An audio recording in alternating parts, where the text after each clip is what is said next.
하나님께서 우리에게 주신 말씀은 요한복음 4장 46절부터 54절까지입니다. 예수께서 다시 갈릴리 가나에 이르시니 전에 물로 포도주를 만드신 곳이라 왕의 신하가 있어 그의 아들이 가버나움에서 병들었더니 그가 예수께서 유대로부터 갈릴리로 오셨다는 것을 듣고 가서 청하되 내려오셔서 내 아들의 병을 고쳐주소서 하니 그가 거의 죽게 되었습니다. 예수께서 이르시되 너희는 표적과 기사를 보지 못하면 도무지 믿지 아니하니라.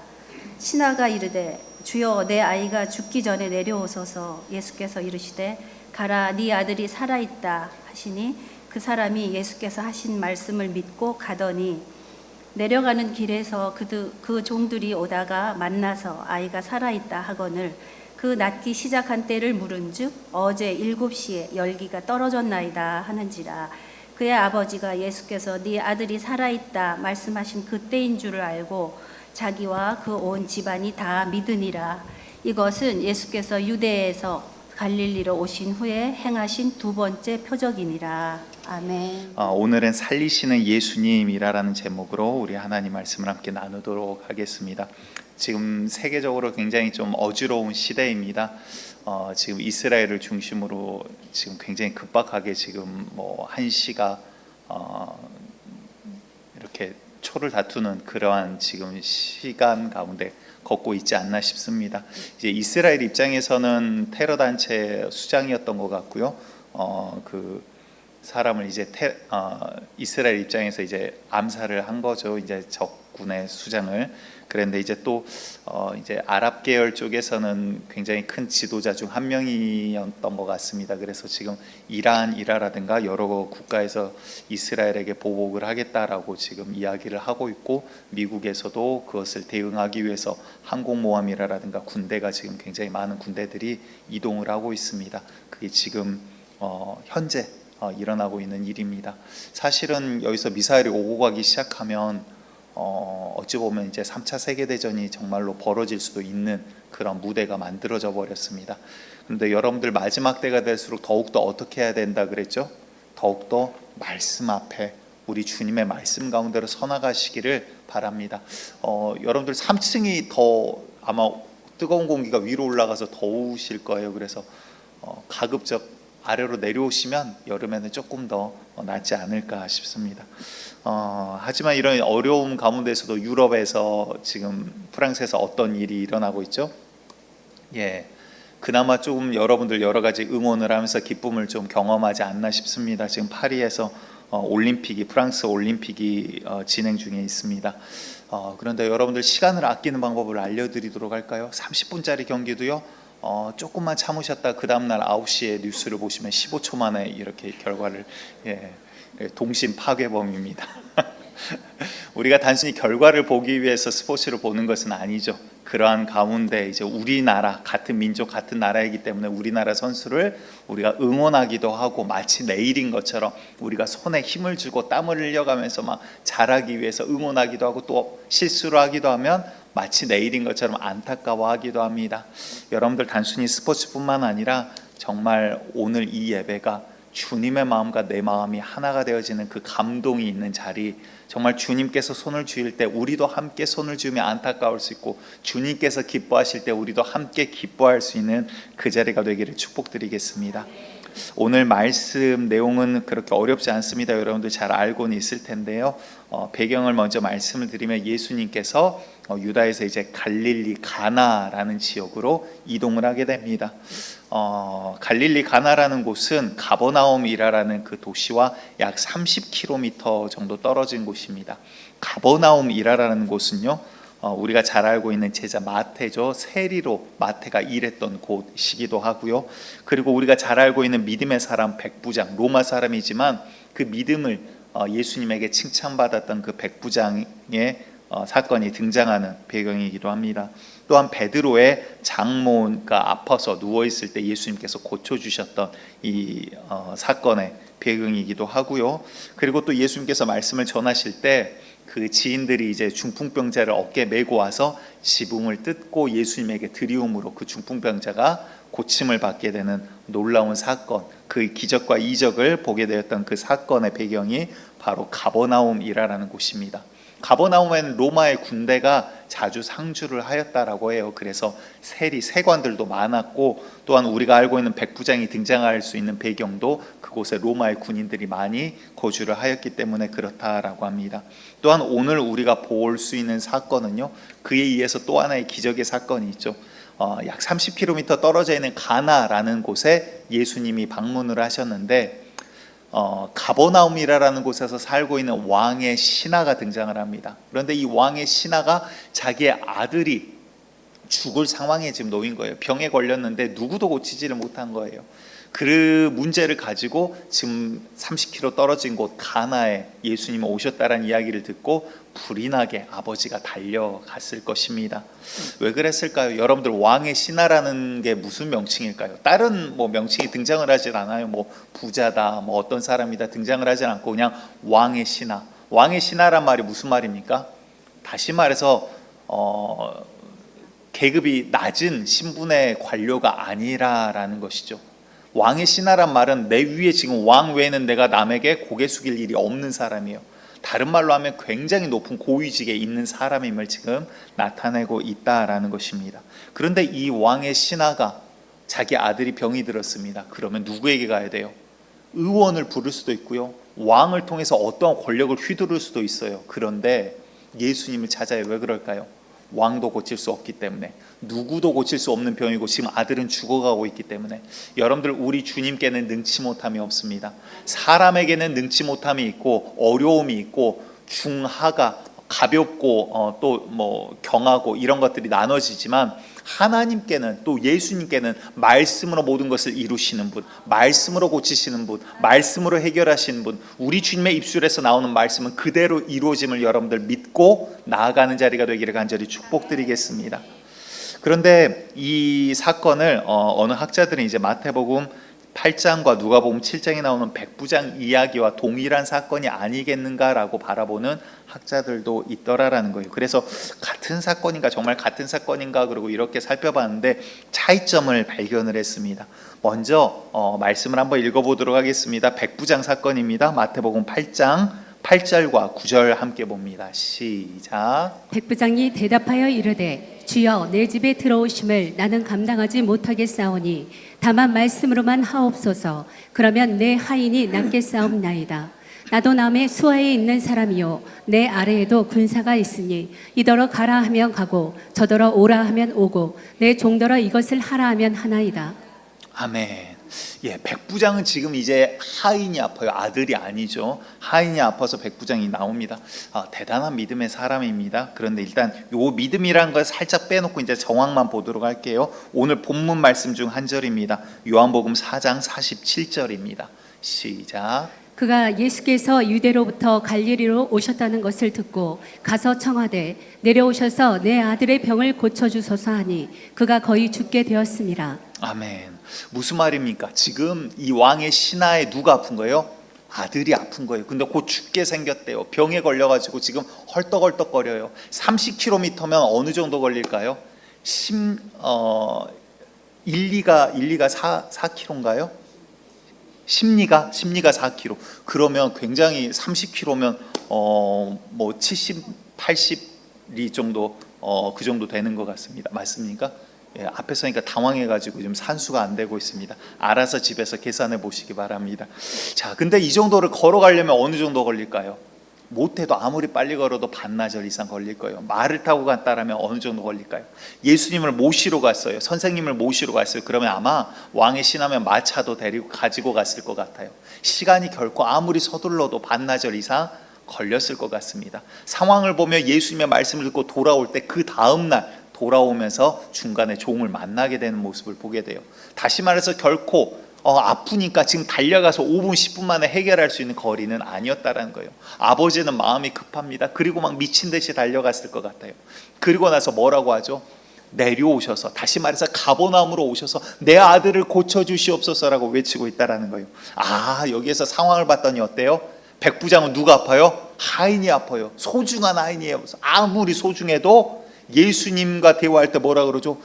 주님, 우리 집에 오시는 것을 제가 감당치 못하겠나이다. 나도 누군가의 아래에 있고, 백부장은 아래에 100명 이상을 거느리고 있는 군대 장교거든요. 그러니까 내 아래도 내가 부리는 사람이 있습니다. 내가 가라 그러면 가고 오라 그러면 옵니다. 주님 모든 것 위에 계시지 않습니까? 주님 말씀하시면 내 하인이 나을 것입니다. 대단한 믿음이지만, 자, 잘 보세요. 누가 아파요? 하인이 아파요. 하인이 아프니까 안 오셔도 돼요. 말씀만 하세요라고 이야기를 하네요.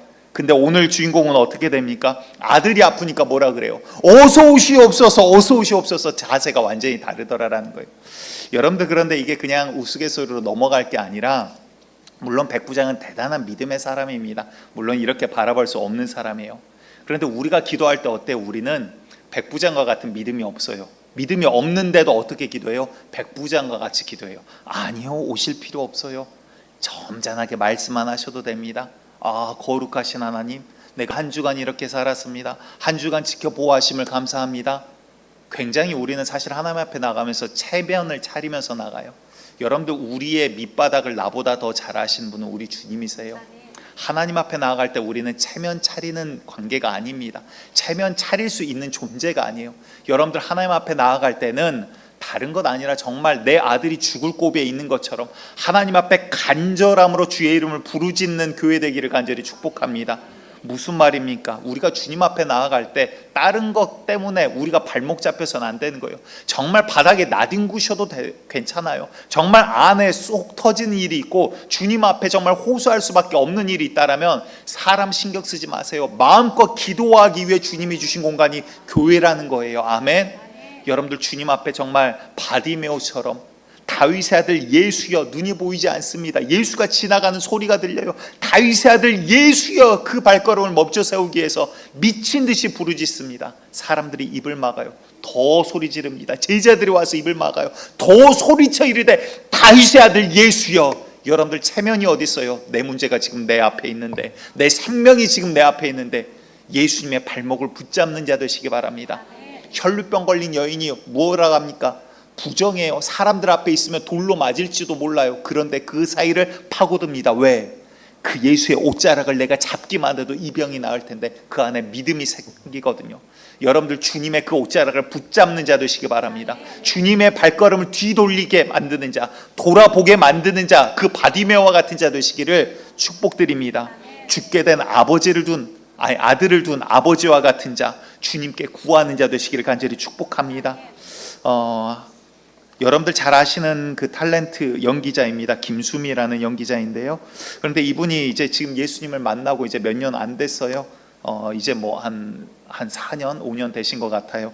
근데 이분이 이제 여러 코너에서 이제 간증들을 하시는데, 한 2, 3년 전에 하셨던 간증 가운데 귀한 간증이 있어서 예수님을 어떻게 믿게 되는가 잠깐 소개를 하고자 합니다. 일부 때 방송실에 좀 예쁜 거 준비해달라 그랬는데 이렇게 일용엄니, 자막까지도 일용엄니라고 적어 놓으셨네. 근데 이분이 이제 13살 때, 원래 이제 전라도 시골 분이시잖아요. 근데 사투리가 심해요. 구수하시죠. 근데 본인 실제 성격은 그렇게 막 외향적이지 않다라고 합니다. 좀 내향적이신데 13살 때부터 이제 서울에 가서 혼자 살아야만 하는 상황이었다라고 해요. 그래서 시골에서 이제 처음 서울 가가지고 13살이면 중학교 1학년 정도 되는 것 같습니다. 근데 이제 자기 소개를 했어요. 이제 근데 사투리가 입에 배어 있으니까 그랬는데, 그때부터 친구들이 이제 촌년이라는 별명을 지고 그때부터 이제 놀리기를 시작을 했대요. 아마 그게 마음에 또 상처가 되지 않았나 싶어요. 열심히 혼자 살 수밖에 없는 상황, 살아남아야 되는 상황이었죠. 13살짜리가 혼자 서울에서 살아야 됐으니까. 그리고 이제 대학을 갈 때쯤 이제 학비를 벌어야 돼서 아르바이트라고 일을 하기 시작합니다. 근데 당시에 살던 집이 물가 차이가 있으니까 감안하고 들어주세요. 보증금 30만 원에 월 15,000원 내는 방이었다라고 합니다. 그러니까 보증금이 30만 원이고 월 내는 돈이 15,000원 짜리 방에 살고 있었습니다. 이제 물가 차이가 있습니다. 그 시대 연도를 대충 생각해 보면 그 시대에 한 달 월급 5, 60만 원 받는 사람 별로 없었던 시대인 것 같아요. 근데 그때 20대 초에 우연찮게 이제 캐스팅이 돼서 CF를 찍게 되는데 그 CF가 코카콜라 CF였다라고 그래요. 대단한 대기업 CF를 찍게 되죠. 근데 이제 이분이 말을 참 재미있게 잘해요. 대학을 가려고 돈을 벌기 위해서 일을 시작을 했는데 미끄럼 타고 몇 번 내려왔더니 500만 원을 주더래요. 그러니까 코카콜라 CF를 찍었는데 미끄럼틀 타고 내려왔는데 이제 그 장면이었나 봐요. 근데 그랬더니 500만 원을 주더래요. 여러분들 얼마나 어마어마한 돈 아닙니까? 그때 따지면 뭐 1년 일반 직장인들이 1년 내내 쓰지 않고 모아야 벌 수 있는 아마 그런 지금으로 따지면 수천만 원에 달하는 그러한 돈이었던 것 같습니다. 그러니까 돈을 벌고 나니까 그때부터 대학이 보이지 않고 이제 연예계로 완전히 뛰어들기를 시작을 합니다. 그리고는 이제 본인 아니면 못 살겠다고 따라다니는 남성분이 계셔서 이제 그분과 결혼을 하게 되었다라고 해요. 근데 결혼을 하고 났더니 처음 결혼하기 전과는 이제 분위기가 다른 거죠. 뭐 남편이 변했다 그게 아니라 이분도 남편도 나름 이제 뭐 유복한 가정에서 이렇게 막내로 커왔던 분이신데 그러다 보니까 그냥 내가 마음에 드는 예쁜 여자 데려다가 집안에 앉혀놓으면 거기에서 끝나는 거였대요. 그래서 이제 이렇게 표현을 해요. 남들이 볼 때는 그냥 자녀 않고 잘 순탄하게 살아가는 것처럼 보이겠지만 자기는 바빠서 이혼을 못한 것뿐이라고 이렇게 표현을 하시더라고요.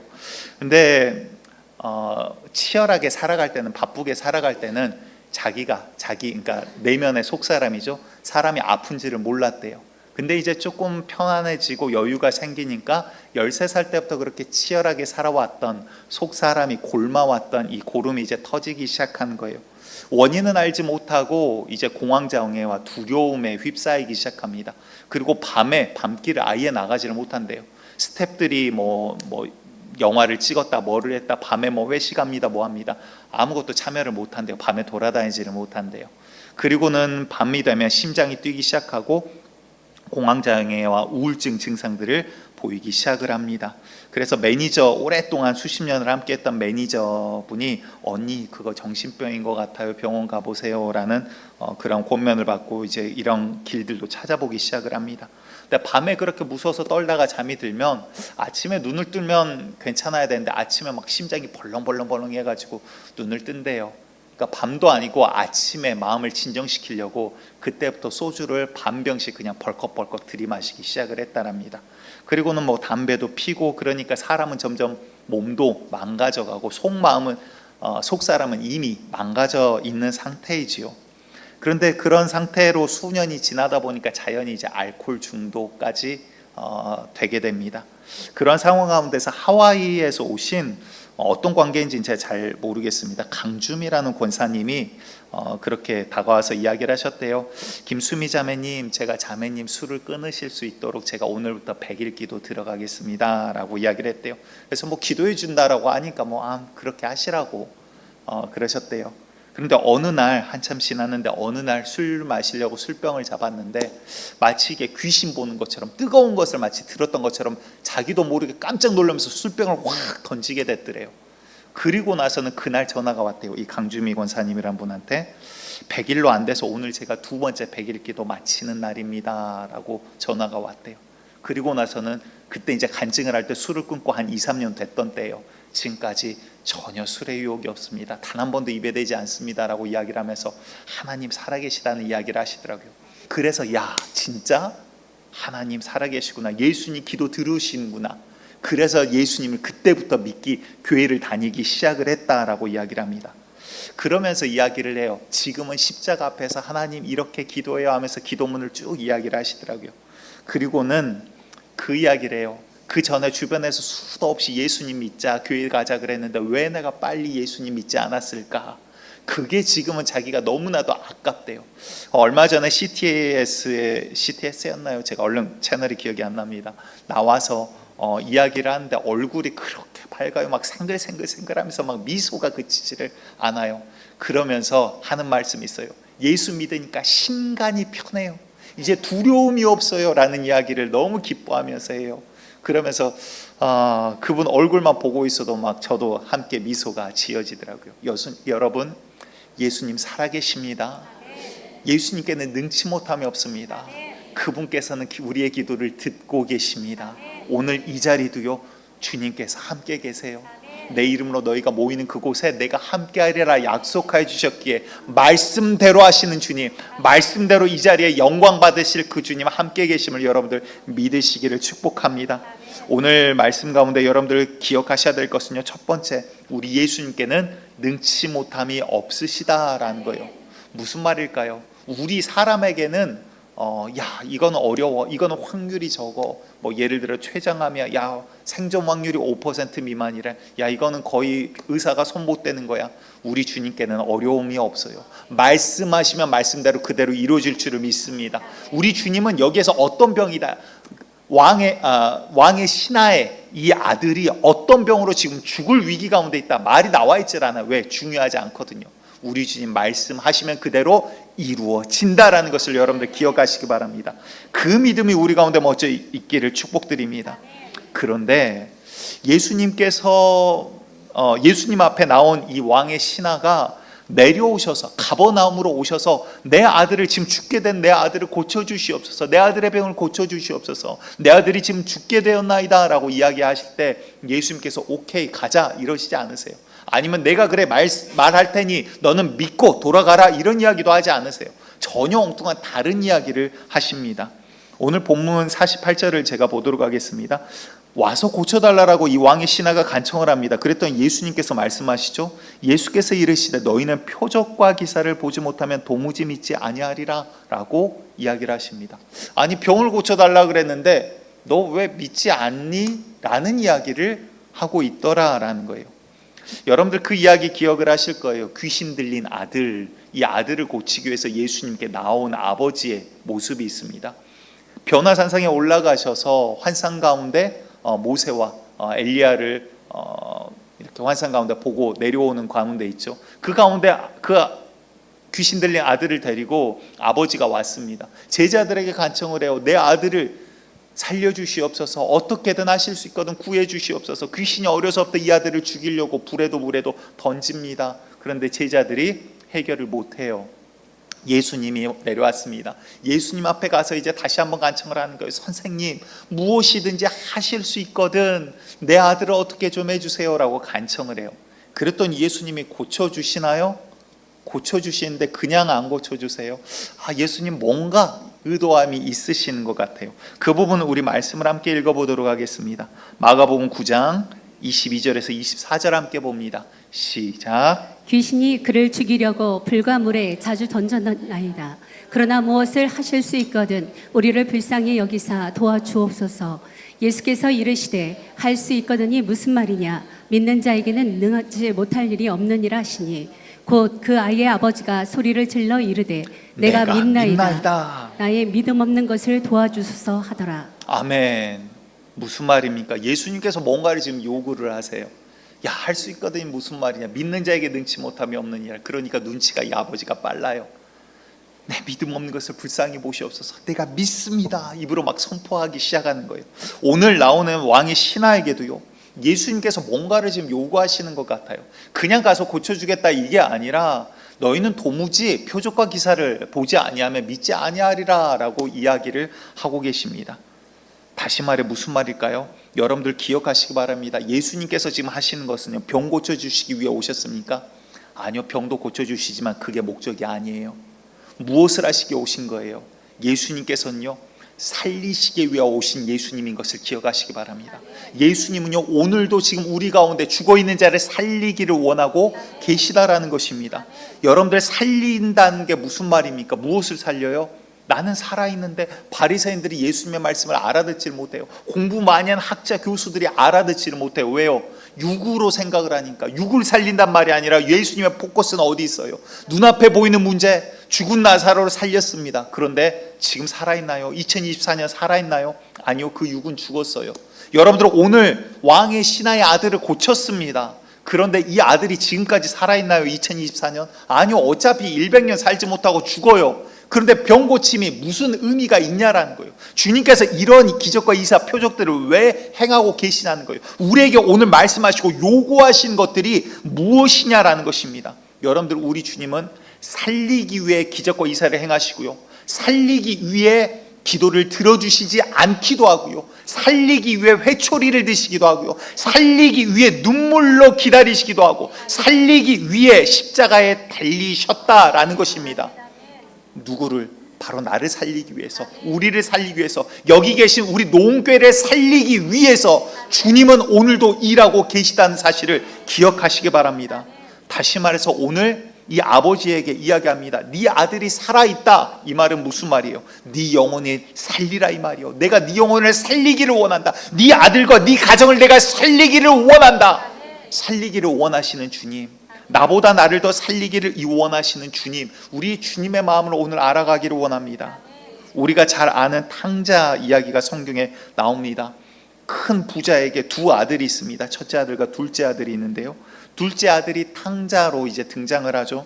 이름이 탕자는 아닙니다만 탕자 같은 생활을 하게 됩니다. 아버지에게 유산을 요구를 해요. 내 분깃을 주시옵소서. 그게 무슨 말입니까? 이 시대 배경은요, 아버지의 유산은 아버지의 숨이 끊어지기 전에 아버지의 유언을 따라 분배되게 돼 있어요. 또 장자에게 뭐 그만큼 더 분배가 돼 있고. 근데 워낙 부자이기 때문에 그것을 쪼갠다고 하더라도 이 차자에게 어마어마한 부가 이제 돌아가게 돼 있습니다. 근데 나의 분깃을 먼저 미리 주시옵소서, 이 말은 무슨 말이에요? 아버지 죽었다 치고 우리 연 끊읍시다 이 말이에요. 굉장히 무리한 놈이죠. 전문 용어로 뭐가 부족하다 그러죠? 싸가지가 없다. 예, 그렇죠. 예. 다시 말해서 지금 뭐 잘난 게 하나도 없어요. 잘하고 있는 게 하나도 없어요. 게다가 돈을 줬더니 어떻게 해요? 이놈은 심지어 계획도 있어요. 어떤 계획? 나쁜 계획. 아버지의 돈을 받자마자 성경 잘 보시기 바라요. 그 다음날 바로 가출해버립니다. 그게 뭐 무슨 말이에요? 돈 생기기만 하면 내가 아버지 품을 떠나 내 마음대로 살아가리라라는 이 욕심이 안에 가득 쌓여 있어요. 이미 계획을 세워놨어요. 아버지에게 이걸 욕 한 번 먹더라도 그냥 받아낼 거 딱 받아내고 이 돈 갖고 가서 내 마음대로 살아야지 하는 이 계획이 그 마음 가운데 새겨져 있어요. 그러니까 받자마자 다 현금으로 바꿔가지고 싸잡아 바로 집을 나가버립니다. 이 아들이, 둘째 아들이 잘한 게 뭐가 있나요? 잘한 게 뭐가 있을까요? 몇 개나 있을까요? 아버지에게 돈 달라 그랬어요. 근데 그냥 용돈도 아니고 뭐예요? 자기 분깃을 달라요. 아버지랑 영 끊자 그 말이에요. 잘했어요? 못했어요? 잘못했어요. 나가가지고 술 먹고 다른 나라에서 돈 쓰면서 그냥 방탕하게 살아가요. 잘했어? 못했어요? 잘못했어요. 근데 잘한 게 뭐가 있어요? 하나하나 따져보면 잘한 게 아무것도 없어요. 그런데 여러분들 기가 막힌 것은요, 이 아들이 잘한 게 딱 하나가 있어요. 뭐예요? 이제 기근이 닥칩니다. 돈이 다 떨어졌어요. 그리고 돼지 먹이를 먹으면서 살기 위해서 그냥 살기 위해 그냥 진흙 파먹는 거랑 똑같아요. 그리고는 생각을 합니다. 내 아버지 집에는 종도 배부르게 먹거늘 내가 이제 아들이라 불림받을 자격이 없구나. 아버지에게 돌아가서 종으로라도 받아주면 내가 죽지 않고 살 텐데, 이 살고자 하는 욕구, 그게 뭐예요? 여러분들 이게 회개하여 살으라 이 말이에요. 아버지에게 돌아옵니다. 터벅터벅 돌아와요. 면목이 없죠. 고개도 못 들어요. 그런데 저 멀리서 바라보던 아버지, 우리 하나님 아버지의 마음이 기가 막힙니다. 잘한 게 뭐가 있다고요? 돌아온 거 하나 말고는 아무것도 없어요. 이 돌아온다라는 것도 집을 나갔기 때문에 돌아오고 있는 거죠. 다 잘못한 거예요. 99가지 잘못했고 한 개 잘했는데, 우리 하나님은요, 그 아들을 보고 신발을 벗어 제끼고 달려가 부둥켜 안습니다. 손에 가락지를 끼워주고 옷을 어깨에 덮어주면서 부르튼 발을 아마 오르만지면서 그랬을 것 같아요. 내 죽었던 아들이 살아 돌아왔다. 여러분들, 우리를 향해서 바라보시는 아버지 하나님의 마음이 그렇다라는 거예요. 우리 하나님은요, 99가지 못난 것이 있더라도 잘한 것 한 가지를 바라보고 우리를 높이 지켜 세우세요. 우리 하나님은요, 내가 못난 것 99가지 내세울 거 아무것도 없는데 의로운 거, 말씀 가운데 살고자 하는 발버둥 치는 거, 그거 하나를 보고 내가 너를 의롭다 할게. 믿고 따라오는 거 그거 하나를 보고, 다른 거 다 제껴놓고 그거 하나를 보고 내가 너를 내 자식이라 불러줄게. 그게 우리 하나님 아버지의 마음이라는 거예요. 우리 예수님은요, 살리기 위해서 이 잘난 거 하나, 아니요 못난 것 99가지인데요, 마귀는요 우리 가운데 못난 것, 잘못된 것을 찾기 시작합니다. 그래서 욥기를 봐보세요. 마귀는 비방하기 시작해요. 하나님이 부도 주시고 건강 주시고 자녀 주시고 울타리로 두르시고 지켜주시는데 누가 하나님 찬양 안 합니까? 요거 뺏어서 보세요. 죄 지을 거예요. 저거 뺏어 보세요. 요거 욕할 거예요. 뭐 하나 걸리기만 해봐 라고 바라보는 게 바로 마귀예요. 여러분들, 우리가 누구 닮아가야 됩니까? 마귀 닮아가야 돼요? 예수님 닮아가야 돼요? 예수님 닮아가는 교회 되기를 축복합니다. 저도 어렸을 때 이제 좀 엄하게 크다 보니까 뭐 막 이렇게 자질구레 걸리는 것들이 눈에 막 보여요. 근데 예수님은 어때요? 뭐를 보신다고요? 못난 거가 아니라 뭐를 바라봐요? 작은 거 하나지만 잘한 거 하나를 크게 바라보시는 주님. 왜 그럴까요? 살리기 원하시니까. 여러분들 성도들끼리 바라볼 때요, 가정에서 자녀를 바라볼 때요, 부부끼리 서로 바라볼 때요, 실수하고 잘못한 것 99가지 말고 잘난 것 한 가지를 바라보시기 바랍니다. 그것을 크게 바라보는 주님의 마음을 우리가 알아가기를 간절히 축복합니다.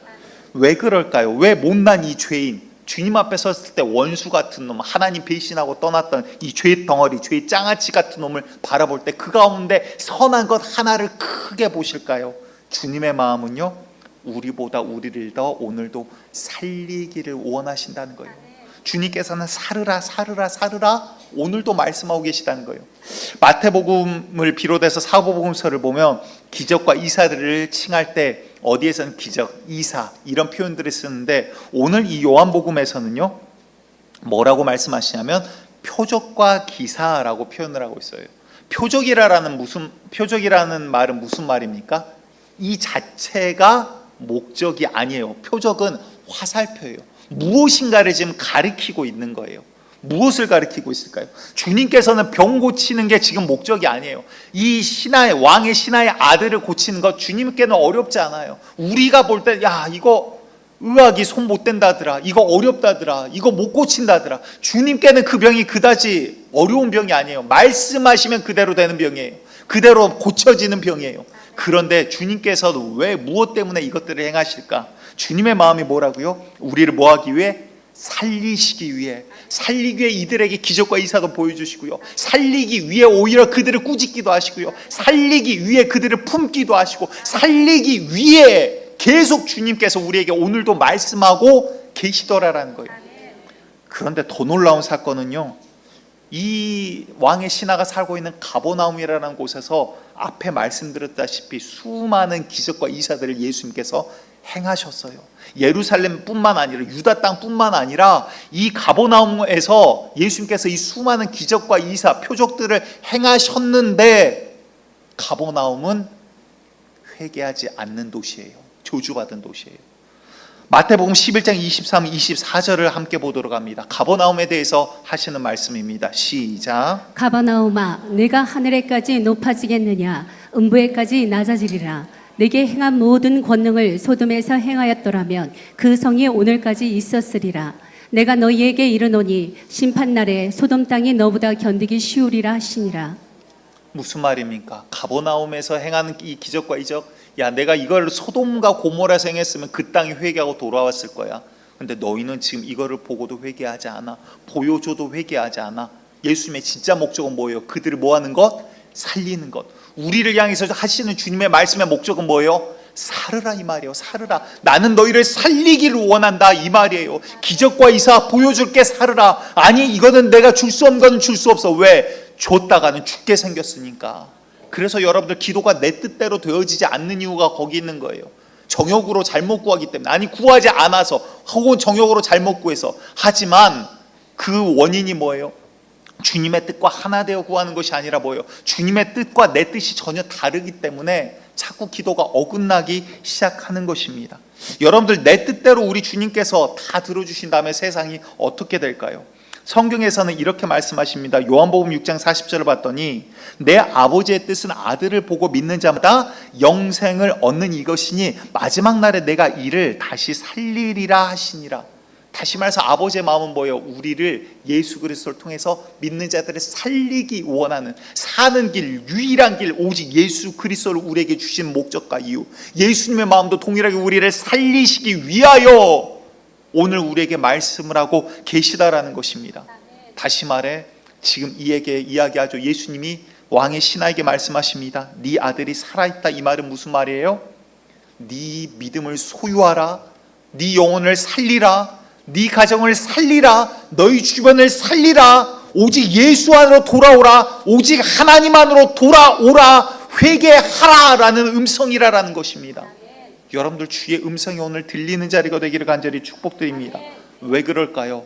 내 육신은 살아있지만 내 영혼이 죽어있기 때문에 주님은 간절히 지금 외치고 있는 거예요. 에베소서 2장 1절 말씀 함께 읽습니다. 시작. 그는 허물과 죄로 죽었던 너희를 살리셨도다. 아멘. 주님께서 보실 때 우리는 허물과 죄로 죽어 있었던 너희라는 거예요. 오직 예수 그리스도의 은혜로만 살아날 수가 있어. 그러니 돌아오라라고 주님께서는 지금 호소를 하고 간구하고 계시다라는 것입니다. 그런데 우리가 얼마나 강팍합니까? 기적과 이사를 보면 여러분들 믿으실 것 같습니까? 사람이 얼마나 강팍하냐면요, 예수님께서 죽은 나사로를 살리세요. 죽은 지 사흘 만에 살리세요. 무슨 말이에요? 지금 살이 이제 썩어가기 시작해요. 우리나라처럼 지금 여름처럼 그곳은 더운 지역이에요. 그걸 동굴에 넣어놨어요. 조금 시원하긴 하지만 그래도 이제 시체가 부패하기 시작합니다. 냄새가 나요. 붕대로 칭칭 감아놨어요. 그런데 나사로야 나오라, 일어나라. 나사로가 살아났습니다. 이 놀라운 기적과 이사, 죽은 자가 살아났어요. 그럼 여러분도 어떻겠어요? 야, 예수님이 진짜구나, 하나님께서 보내신 분이구나, 그래야 되는데 공부 많이 한 바리새인들이 뭐합니까? 그로부터 나사로를 어떻게 죽일까 고민을 하기 시작해요. 그게 우리의 강팍함이에요. 여러분들 기적과 이사를 보신다고 여러분들이 진짜 믿으실 것 같습니까? 아니요. 기적과 이사를 본다라고 믿는 게 아니에요. 우리의 마음이 얼마나 강팍합니까? 우리가 잘 아는 한 이야기가 있습니다. 거지 나사로가 부자와 함께 등장을 하죠. 근데 헌대를 걔가 핥았대요. 그 말은 아마 다리가 못 쓰는 어떠한 장애가 있지 않았나 싶어요. 다리를 끌고 아마 구걸을 하러 다녔던 것 같아요. 부자의 상에서 떨어지는 부스러기로 배를 채웁니다. 다리는 상하고 살은 찢기고 어딘가는 골마 터지기 시작을 해요. 그런데 둘 다 죽었어요. 거지 나사로는 그런데 믿음의 사람이었습니다. 천사들에게 호의를 받아 아브라함의 품에 안기고요. 부자는 어떻게 되죠? 호의호식하고 날마다 잔치를 베풀 정도로 부자였는데 호화로운 생활을 했는데 그는 음부에 떨어져요. 근데 얼마나 고통스러운지 저 멀리 보이는 아브라함을 향해 외칩니다. 아브라함이여, 내 아버지 아브라함이여, 내 혀에 물 한 방울만 찍어주소서. 얼마나 고통스럽습니까? 여러분들 지옥만은 절대 안 됩니다. 여러분들이 무엇을 생각하든 지옥은 그것보다 훨씬 더 고통스러워요.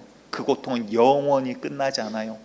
오늘 기회가 있을 때 예수를 나의 구주로 영접하는 자 되시기를 축복합니다. 그런데 그 부자에게 이제 아브라함이 이야기를 합니다. 너와 나 사이에는 건널 수 없는 구렁텅이로 가로막혀 있어. 건너올 수도 건너갈 수도 없다라고 이야기를 합니다. 그랬더니 이 부자가 뭐라고 하죠? 그러면 저 나사로를 보내서, 다시 말해서 죽은 나사로를 살리라라는 거예요. 살려서라도 죽은 자가 살아나면 내게 형제들이 있는데 그 형제들은 이 지옥만큼은 절대 안 됩니다. 이 지옥 절대 안 됩니다. 이들이 몰라서 그러는데, 몰라서 지금 하나님 안 믿는데 이 지옥만큼 절대 안 됩니다. 죽은 자가 살아나서 이야기하면 내 형제들이 믿을 겁니다 라는 이야기를 해요. 그랬더니 아브라함이 뭐라 그러죠? 누가복음 16장 31절 말씀 함께 보겠습니다. 시작. 이르되 모세와 선지자들에게 듣지 아니하면 비록 죽은 자 가운데서 살아나는 자가 있을지라도 권함을 받지 아니하리라 하였다 하시니라. 무슨 말이에요? 여러분들 별거 아닌 것 같죠? 목사의 말이 여러분들 믿어지시나요? 성경 말씀이 여러분들 믿어지시나요? 믿어지는 은혜가 주님이 주신 귀한 은혜입니다. 그런데 여러분들 목사의 말이 믿어지지 않는 자는 죽은 자가 살아나도 믿지 않는다라는 거예요. 그 증거가 또 다른 나사로죠. 나사로가 살아났을 때 공부 많이 한 성경을 달달달달 외우는 바리새인들은 오히려 나사로를 죽이려고 해요. 그리고 그를 살린 예수도 어떻게 죽일까 고민을 하기 시작합니다. 무슨 말이에요? 우리의 강팍함은요, 여러분들 내 생각보다 우리는 훨씬 미련하고 훨씬 악한 존재입니다. 그 증거들을 오늘 잠깐 현실적으로 말씀드리고자 합니다. 지금 프랑스 올림픽이 진행 중에 있습니다. 여러 가지 불평도 있기도 하고 또 우리나라를 세우기 위해서 우리나라 언론에서 그런 식으로 이야기하는 것 같기도 합니다. 그런데 이와 별개로 개막식에 여러 가지 장면들이 등장을 하게 되는데요. 너무나 많은 논란들이 세계적으로 믿지 않는 자들에게까지 이런 논란들이 있는 상황입니다. 먼저 사진을 몇 가지 보여주시기 바랍니다. 저게 교수형 당한 목이 잘린 마루 앙떼네트라는 사진입니다. 그리고 여기는 아래는 원래 우리가 알고 있는 최후의 만찬이라는 그 명작이고요. 그리고 위에는 지금 이번에 개막식에서 나왔던 것, 그리고 여기에 그 개막식에 그거를 패러디해서 만든 것 다음에 이 식탁 테이블에 디오니소스라는 그 포도주의 신이에요. 그리스 신화에 나오는 쾌락의 신입니다. 프랑스 가수가 그 신의 모습을 하고 등장을 해서 저기에 저렇게 누워서 노래를 부르면서 등장을 하는 신이 나와요. 예, 내려주시기 바랍니다. 이 외에도 말하고자 하면 뭐 너무나도 많아요. 수도 없는 논란의 여지들이 일어나고 있습니다. 마리 앙뚜아네트는요, 18세기죠. 18세기 때 그 당시에 왕비로 있었던 사람입니다. 그런데 너무나도 호화로운 삶을 살아요. 근데 그때 프랑스의 경제는 무너져 버립니다. 국민들, 백성들은 굶주림에 처해요.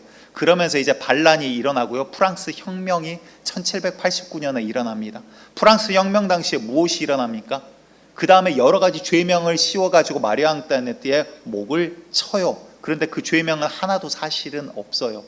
이 사람이 일반 백성을 무시했다, 말도 안 되는 말을 했다. 근데 이 말도 심지어 나중에 거짓으로 밝혀져요. 또 죄명들 가운데 뭐 아들과 근친상간을 했다, 성적 문란을 일으켰다, 이래서 죽여요. 그런데 그것도 사실은 전혀 근거가 없는 이야기들입니다. 그런데 그것을 지금 프랑스 혁명을 내세우기 위해서 저 마리 앙뚜아네트를 마치 어떤 인형처럼 저렇게 내걸기 시작합니다. 지금 이번에 프랑스 올림픽 개막식에서 나온 장면들이에요. 그리고 나서 이 프랑스 혁명에서 나왔던 것이 무엇입니까? 내세운 게 뭐냐면 자유와 평등을 내세우면서 그동안 우리를 억압했던 모든 것을 다 깨부시자가 프랑스 혁명의 메인된 주된 모티브예요. 그래서 결국 왕도 끌어내려서 왕 죽입니다. 왕도 죽였는데 누군들 못 죽이겠어요? 나중에 이 혁명을 주도했던 사람도 국민들이 야 마음에 안 들어, 쟤도 죽여. 그래서 결국 그 사람도 교수당해서 죽어요. 웃기죠. 결국은 혁명을 주도했던 사람도 결국은 자기의 사람들에 의해서 죽임을 당하게 됩니다. 그러면서 무엇을 합니까? 프랑스 군대도 해체시켜버려요. 프랑스의 시스템도 다 깨버려요. 프랑스가 생기는 가운데 물론 카톨릭 가운데 잘못한 것들도 많이 있습니다. 그런데 카톨릭을 이제 깨부수기 시작해요. 사제들도 죽이기 시작해요. 믿음의 신앙 고백을 하는 자들도 이제 죽이기 시작해요. 그래서 수많은 사람들이 그때 죽어나가기 시작합니다. 이유는 뭐예요? 너 틀을 만들었어, 틀 깨. 그러면서 동시에 진행된 게 무엇인지 아십니까? 성적인 결박도 다 깨부시자. 남자의 역할 깨부셔, 여자의 역할 깨부셔. 그게 이미 프랑스 혁명 때 나왔던 주장됐던 거예요. 왜 여러분들 마귀가 그 뒤에서 어떻게 일하신지를 보아야 됩니다. 5월 달부터 계속해서 말씀드렸죠. 마귀는요, 가정과 교회를 깨부시려고 해요. 가정을 깨면 교회를 깨는 건 굉장히 쉬워집니다. 그래서 성적인 문제를 지금 다 깨부수기를 시작해요. 여러분들 이제 이게 다른 나라의 문제가 아니에요. 지금 프랑스에서 이거 하면서 지금 최후의 만찬을 패러디한 모습 보셨습니까? 말도 안 되는 모습들이에요. 이거는 지금 기독교를 쉽게 말해서 그냥 욕하는 거예요. 놀리는 거예요. 중간중간 제자들의 모습들은 어떤지 보셨어요? 턱수염이 더부스룩한데요, 여성의 옷을 입고 뭐 가터벨트라고 하죠. 뭐 그런 것들을 하고 되게 야한 옷을 입고 나와가지고 거기에 동참을 합니다. 이런 모습들이 있어요. 그리고 드래그 퀸이라는 단어가 있더라고요. 저도 이번에 보면서 알았는데, 남자인데 여성의 모습을 하고 눈 화장 이렇게 진하게 하고 여성의 모습을 하고 나오는. 근데 이번에 성화 달리는 주자들 가운데서도 한 3명 정도 드래그 퀸 모습을 하고 나와요. 지금 이번에 불과 얼마 전에 지금 하고 있는 프랑스의 이런 모습들이에요. 이 모습들 때문에 지금 믿지 않는 사람들조차도 이제는 말이 나오는 지경에 이릅니다. 미국 공화당 하의원 의장도 이거는 충격적이다라고까지 이야기를 공개적으로 했고요. 그리고 여러분들 알고 있는 테슬라라는 회사 CEO죠. 일론 머스크조차도 이건 극단적으로 기독교인들을 존중하지 않는 모습이다라는 이야기를 해요. 역사적인 것들을, 그러니까 기독교 문제가 아니라 역사적인 것들을 이야기를 하고자 해도 너무나도 많은 자료들이 있습니다. 이것뿐만 아니라 지금 아까 마지막 보여드렸던 이 디오니소스라는 쾌락의 신이죠. 포도주의 신. 이것을 왜 여기서 강조하는지 아십니까? 모든 것을 다 깨부시고 기독교의 문화를 깨부시고 하나님이 계셔야 될 자리에 이제 쾌락주의를 그 위에다 지금 얹어놓고 있어요. 처음에는 자유를 얹어놨습니다. 그리고 나서는 세상이 문란해져 버렸어요. 성적인 문란. 그게 1800년대 이야기예요, 프랑스. 그리고는 평등을 외칩니다. 이번에도요, 이 장면뿐만 아니라 이제 뭐 여자 모습을 한 남자들이 등장을 해서 3명이 은밀한 이러한 접촉들을 하는 모습들을 보여요. 그러면서 방문을 닫으면서 뭐 쉿 이러면서 되게 상상할 수 있는 음란한 행위들을 상상할 수 있게 만들어 놓고 타이틀을 위에다가 평등이라고 적어 놓습니다. 이게 무슨 평등이에요? 여러분들, 이게 무슨 말씀을 드리고자 하냐면 하나님의 말씀에서 벗어난 자유는요, 자유가 아니라 방종인 거예요. 프랑스요, 여러분들 잘 알고 있는 뭐 여성분들 알고 좋아하시는 명품 많이 개발됐습니다. 그것도 여러분들 18, 19세기 때예요. 왜? 마음대로 뭐든지 틀을 깨고 자유롭게 만들어라. 그래서 막 이런 것들도 생겨나기 시작해요. 뭔가 좋은 것 같죠. 물질적으로 된 것 같아요. 마치 내가 원하는 것들이 하나하나 다 이루어지는 것 같아요. 내 정욕들을 마음대로 이룰 수 있는 사회가 된 것 같아요. 그런데 그 땅은 이제 하나님 보실 때 저주받은 땅이 되어버렸다는 거예요. 1789년에 프랑스 혁명이 일어나고 나서 그러면 모든 것을 다 깨부셨습니다. 그러면 그 다음 세대 때는 청년들은 너무나도 천국 같은 세대를 살아나가야죠. 그런데 1800년대 청년들은 지옥과 같은 세대를 살아가게 됩니다. 왜요? 아버지가 누군지 몰라요. 성이 문란해지고 가정이 깨어지기 시작해요. 자녀를 낳았는데 자녀 이름을 짓지 않고 5명을 다 버려버리는 일들도 생겨나요. 그러니까 아버지가, 어머니가 누군지 모르는 자녀들이 수두룩해져요. 그게 프랑스 1800년대 이야기예요. 청년들, 청소년들이 가정이 없는, 부모가 없는 청소년들이 어마어마하게 많이 늘어나기 시작한 때가 바로 그때입니다. 제가 약 20몇 년 전 파리에 잠깐 여행차 지나가던 때입니다. 근데 그때 거기에서 이제 교사를 하고 살고 계시던 분이 이야기를 하시더라고요. 프랑스에는요, 고등학교 의무실에 피임 동호가 비치되어 있어요. 항상. 라고 이야기를 하시더라고요. 그때 저는 지금이 아니라 20몇 년 전 이야기예요. 여러분들 더 놀라운 것은요, 이 이야기를 듣고 여러분들이 별로 놀라지 않는다는 거예요. 그게 무슨 말이냐면 여러분들도 모르는 사이에 생각이 이미 바뀌어가고 있다는 이야기를 드리는 거예요. 제가 이거를 강조드리는 이유는 프랑스만의 문제가 아니라 유럽만의 문제가 아니라 이제 우리나라도 그렇게 되어가고 있는 과정이에요. 여러분들, 하나님의 법, 하나님이 계셔야 될 자리에 도덕을 놓고요, 자유를 놓고 평등을 놓고 안 되니까 이제 쾌락주의를 갖다 놓고 있어요, 유럽에서. 그리고 이거를 공공연하게 예술이다, 평등이다, 자유다라고 이름으로 말도 안 되는 죄악들을 그 땅 가운데서 허용을 하고 있더라라는 거예요, 사회에서. 그러니까 어떻게 됩니까? 그 다음 세대는 어떻게 될까요? 지금 여러분들 중고등학생들 토론회 하면 뭐라고 하시는지 아십니까? 저는 동성애자는 아니에요. 그런데 자기가 자기 몸 갖고 자기가 사랑한 사람과 마음대로 하겠다는데 왜 어른들은 난리예요? 라고 이야기를 해요. 실제로 고등학생들이 지금 토론회에서 나오는 이야기들이에요. 물론 다 그렇지는 않겠죠. 그런데 여러분들, 이 세대가 이제 어른 되고 사회를 잃은 5년 뒤, 10년 뒤에는 사회가 어떻게 될까요? 여러분들이 생각한 것과 우리가 살아왔던 것과 전혀 다른 문화가 되어버릴 수 있다는 거예요. 이 땅이 축복받은 땅이 아니라 저주받은 땅으로 변할 수 있다는 거예요. 뭔가 물질불명, 내 기도는 하나님 들어주시옵소서, 하나님 물질 해결해 주세요, 하나님 건강 해결해 주세요. 해결됐는데 주님께서는 왜 그걸 해결해 주셔야 되냐라는 거예요. 우리가 바란 것이 있는 것처럼 주님께서도, 예수님께서도 우리에게 뭔가 바라는 것들이 있더라라는 거예요. 뭔가 바라는 열매들이 있더라라는 것입니다. 여러분들, 프랑스를 예를 들었지만 단순히 그것뿐만 아니라 모든 사회는 마찬가지예요. 그래서 기독교인이 아니라 역사학자들은 이야기를 합니다. 여성들의 옷이 가슴이 드러나고 치마가 짧아지면 그 문명은 망할 때가 가까워진 거라고 이야기를 해요. 무슨 말일까요? 성적으로 타락하면 분명히 신이 그 문명을 치신다, 그 문명은 타락해서 없어질 때가 다가온 거다라고 이야기를 합니다. 지금 TV를 보시고 말해요. 가수들, 연예인들 천값이 없어서 그러나요? 속옷하고 별반 다를 바 없는 옷들을 입고 나와요. 과거에는 어깨만 드러내도 막 난리가 났어요. 벌벌벌 떨었어요. 배만 드러나도 심의에 걸리네 만에 일을 했어요. 대중적으로 옳지 않다, 좋지 않다 그랬어요. 고리타분한 문화를 뭐 어쩌자 이런 이야기가 아니에요. 성적으로 이거를 무너뜨리는 마귀의 계계를 여러분들 보셔야 되는 거예요. 이것들이 이렇게 무너지고 나면요, 여러분들 역사 이야기를 하자면 정말 할 이야기가 너무나도 많습니다. 나치에서 유대인들을 죽일 때 그때 그들의 문화를 깨부시기 위해서 성문화를 먼저 깨기를 시작해요. 그래야지 그들의 기독교 사상을 깨부실 수 있거든요. 가정을 깨부실 수 있거든요. 여러분들이 이렇게 마귀는 공격을 해옵니다. 이제 우리나라 차례예요. 이제 우리나라 지금 얼마나 많이 무너졌습니까? 겉으로는 우리가 번질하게 오 거룩한 하나님 백부장처럼 기도하지만 정말 진짜 지금 이 시대에는 아들이 죽어가는 아버지의 심정으로 기도할 때가 지금이다라는 것입니다. 여러분들 가정이 해체되고 죽을 위기 가운데 있는 우리를 바라보고 주님은 말씀하시는 거예요. 살으라. 제발 살 길을 택하라. 그래서 주님 외치세요. 회개하라. 아멘. 여러분들 그 주님의 음성이 이 시간 들리기를 원합니다.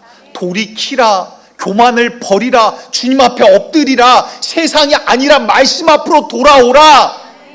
너희의 생각과 판단이 아니라 거룩하신 항상 오르신 예수의 생각을 따르라. 주님께서는 우리를 향해서 복종하라. 내가 너희를 굴복시키겠다 이 말이 아니에요. 살으라라는 간절한 호소인 것을 여러분들 기억하시기 바랍니다. 나보다 나를 더 살리기를 원하시는 주님, 그 주님 앞에 여러분들 문제가 있으면요, 문제 가지고 나아가세요. 구하시고 두드리시고 부르짖고 정말 바닥에 대굴대굴 구르더라도 주님을 만나기 위해 정말 간절히 부르짖으시기 바랍니다. 그런데 그 다음에는 반드시 주님 앞에 귀 기울이시기 바래요. 주님의 음성이 반드시 있어요. 이 왕의 신하에게 주님 말씀하십니다. 표적과 기사를 너희가 보지 아니하면 너희가 도무지 믿지 않는다. 그 말은 무슨 말이에요? 표적과 기사가 중심이 아니라 믿음이 중심인 거예요. 그리고 나서 말씀하시죠. 네 아들이 살아있다. 그러니까 믿고 가니라. 아멘. 여러분들 우리가 주님 앞에 나아갈 때 주님 아버지 교회 나왔습니다. 건물 나왔습니다. 거룩한 주일입니다. 할렐루야 하면 아 교회 나오니까 마음도 편하고 좋네요. 이게 아니라 주님 앞에 우리가 기도 제목을 가지고 부르짖고 나아갈 때 주의 음성이 들리면 아멘. 믿음으로 화답할 수 있는 우리 노원교회 되기를 간절히 축복드리겠습니다. 그분의 입에서 나오는 말씀은요, 우리를 살리기 위해 하시는 말씀입니다.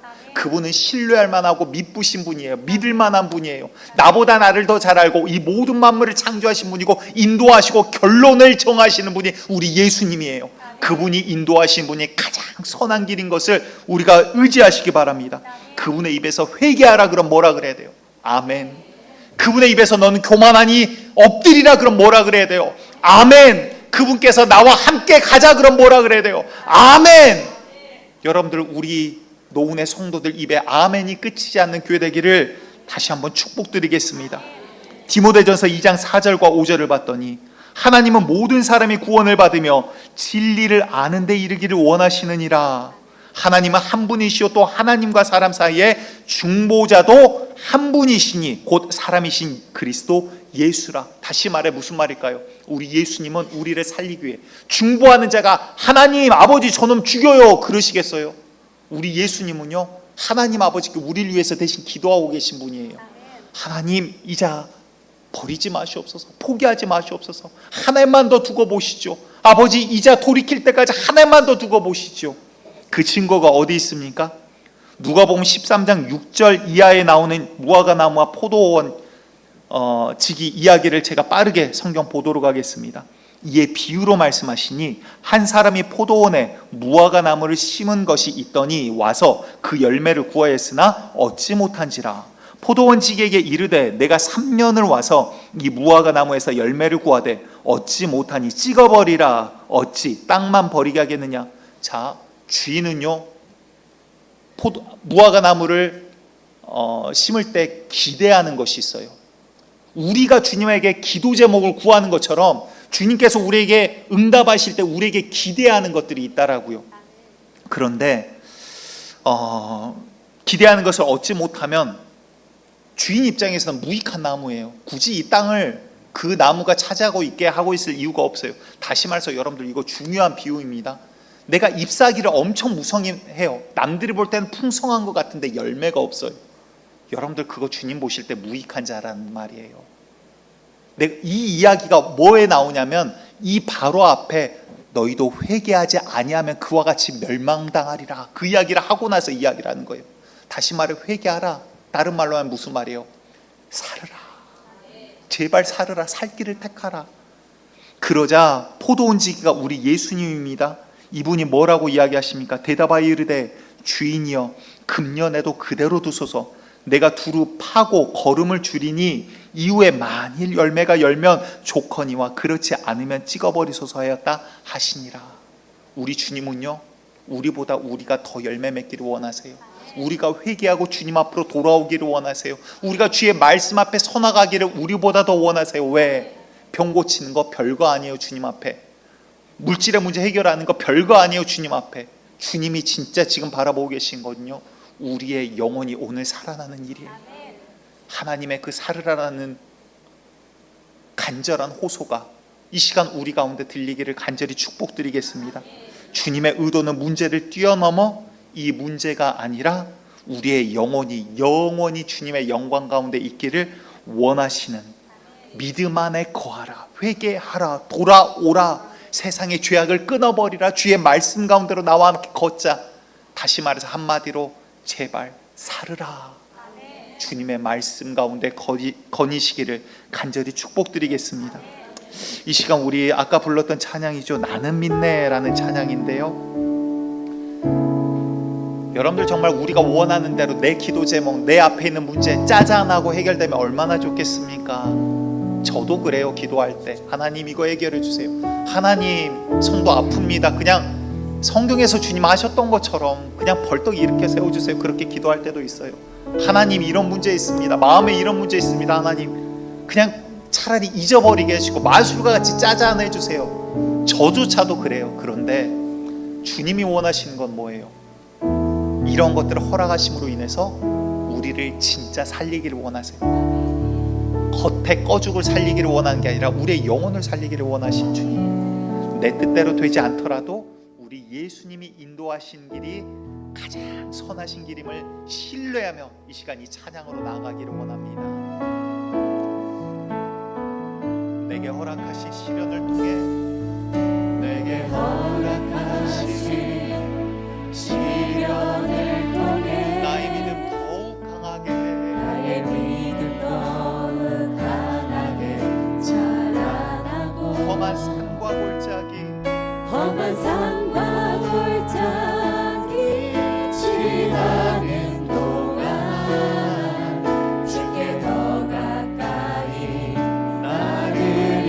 내가 겪는 시험이, 내가 겪는 시련이 어렵고 힘겨워도 내 주님보다 크지 않네. 아멘. 우리 주님께는 능치 못한 달라지지 않으면 주가 나로 나위 걷게 하리. 나는 믿네. 주의 능력으로 내 삶 새롭게 되리. 나는 믿네. 주의 능력으로 담대히 나가리라. 주와 함께 싸워 승리하리라.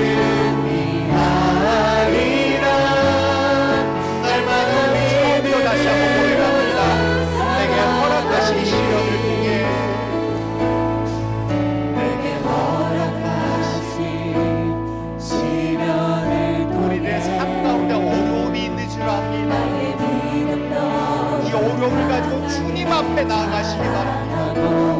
그러나 내 뜻대로 되지 않더라도 주님께서는 이 모든 것들을 통하여 가장 선한 길로 우리를 인도하십니다. 주께 더 가까이 나를 이끄시네. 내가 겪는 시련이 어렵고 힘겨워도 내 주님보다 문제보다 더 크신 주님, 말씀으로 모든 것을 해결하실 수 있는 주님, 그 주님의 더욱더 간절한 말에 우리의 영혼을 살리기 원하시는 주님, 주가 나로 나더니 함께하리. 나는 믿네. 주의 능력으로 내 삶 새롭게 되리. 나는 믿네. 주의 능력으로 담대히 나가리라.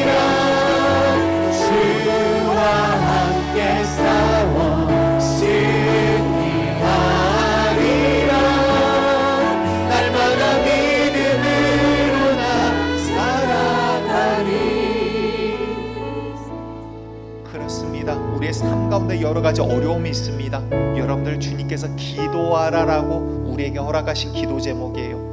여러분들 문제를 문제로 바라보지 마시기 바랍니다. 문제가 있을 때 고개를 들어 주를 바라보시기 바랍니다. 주님의 발걸음을 멈춰 세우는 바디메오가 되시기 바랍니다. 아들이 죽어가는 자와 같은 왕의 신하와 같은 자 되시기 바랍니다. 백부장과 같이 아버지 믿음으로 주의 이름을 부르는 자 되시기 바랍니다. 혈루병 걸린 여인과 같이 저 옷자락을 잡기 위하여 손을 뻗는 자 되시기 바랍니다. 그러나 문제 해결은 여러분들 주님의 능력 안에 너무나도 당연한 거예요. 더 중요한 것은요, 내 영혼이 문제 해결받고 죽는다라면 그와 같이 불쌍한 자가 없을 거라는 거예요. 주님께서는 오늘 나보다 나를 더 살리기를 원하십니다. 오늘 이 시간 나보다 나를 더 주님과 함께 아버지 하나님과 만나게 하기를 원하시는 분이 우리 예수 그리스도이십니다. 중보자이신 우리 주님이십니다. 이 시간 우리가 잠시 기도하며 나아갈 텐데요, 두 가지 우리 기도하도록 할 거예요. 첫 번째, 내 영혼을 위해 기도하시기 바랍니다. 하나님, 여러 가지 문제 있습니다. 하나 먼저 내 영혼이 주님 안에 주님을 만나기를 원합니다. 내 영혼이 살기 원합니다. 나보다 나를 더 살리시기를 원하시는 주님, 내가 이 시간 살기를 원하오니 나의 손을 잡아주시옵소서. 두 번째 기도는요, 내 주변에 아직 예수를 알지 못하는 자, 여러분들 아무리 물질이 많고 아무리 권력이 많아도 왕의 신하도 예수님 말씀 한마디가 없으면 죽을 수밖에 없는 자예요. 믿고 돌아가 주님의 살아계심을 경험하고 그 모든 가정이 믿음 안으로 돌아오는 결말을 우리는 보게 됩니다. 그 은혜가 축복이 이 시간 있기를 원합니다. 하나님, 누구누구가 아직 예수를 알지 못합니다. 하나님, 누구누구 예수님 만나야 되는데 아직 주님을 알지 못하여 그분들을 위해서 이 시간 기도하시기 바랍니다. 이 시간 잠시 주님 한번 부르고 기도할 텐데요, 내 영혼과 아직 주님을 알지 못하는 자들을 위하여 이 시간 기도하도록 하겠습니다. 주님 한번 부르고 기도합니다.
살아계신 예수님, 아버지, 우리가 예수님에 대해 조금씩 알아갑니다.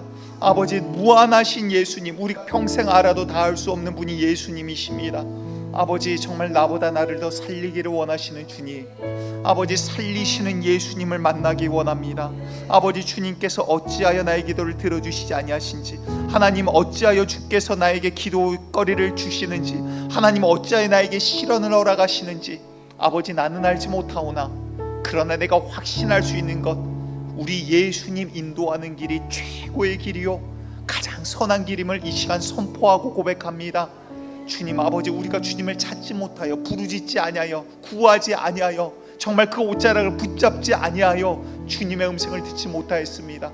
주여, 우리 노원교회가 정말 문제가 있을 때마다, 아니 문제가 없을 때 더욱더 주님 앞에 엎드리는 교회 되게 하여 주시고, 아버지 그러할 때 주님의 입술을 바라볼 수 있는 영적 눈을 주사 네 아들이 살아있다, 그 말씀이 회개하라 들리게 하여 주시고, 교만을 버리라 들리게 하여 주시고, 무릎 꿇으라 들리게 하여 주시고, 돌이키라 들리게 하여 주시고, 나와 함께 가자 들리게 하여 주시고, 제발 살으라라는 주님의 간절한 호소로 들리게 하여 주시옵소서. 아버지, 이 시간 정말 이 자리에 있는 우리 모든 영혼들 주여 살려주시기 원합니다. 우리보다 우리를 더 살리기 원하시는 주님, 아버지 이 자리에 있는 우리 영혼들 한 명도 빠짐없이 주님 살려주시옵소서. 아버지, 또한 아직 주를 알지 못하는 이웃들이 있습니다. 가족이 있습니다. 친척이 있습니다. 주님 아버지, 그 영혼들을 살려주세요. 아버지, 오직 예수 그리스도 외에 다른 구원받을 만한 이름을 주신 적이 없사오니 오직 예수밖에 없습니다. 이 생명의 이름을 소유하고 정말 그 영혼이 영원한 천국을 꿈꿀 수 있는 자들 되기를 원합니다. 주님, 구원의 손길을 뻗쳐 주시옵소서. 이 시간도 주님 역사하셨사오니, 주님 승리하셨사오니 주님 홀로 영광 받아 주시옵소서. 이 시간 물질의 일부를 주게 또한 주님 앞에 마음과 기도 제목을 담아 올려드립니다. 손길과 마음을 쥐어 흠양하여 주시옵소서. 살아계신 예수님 이름으로 기도드리옵나이다. 아멘. 이제는 우리를 위하여 피 흘리신 예수 그리스도의 은혜와 만극하신 아버지 하나님의 사랑하심과 이제 우리 가운데 오셔서 탄식함으로 기도하시는 성령님의 내재하심이 이제 정말 주님 안에서 주의 마음을 알아가며 주님께서 요구하시는 이 회개의 열매를 맺어가기를 원하는, 또한 정말 살으라라는 간절한 호소를 들으며 그 앞에 무릎 꿇기를 원하는 우리 노원의 모든 성도들 머리 위에 지금으로부터 영원토록 함께 하시기를 간절히 축원하옵나이다. 아멘.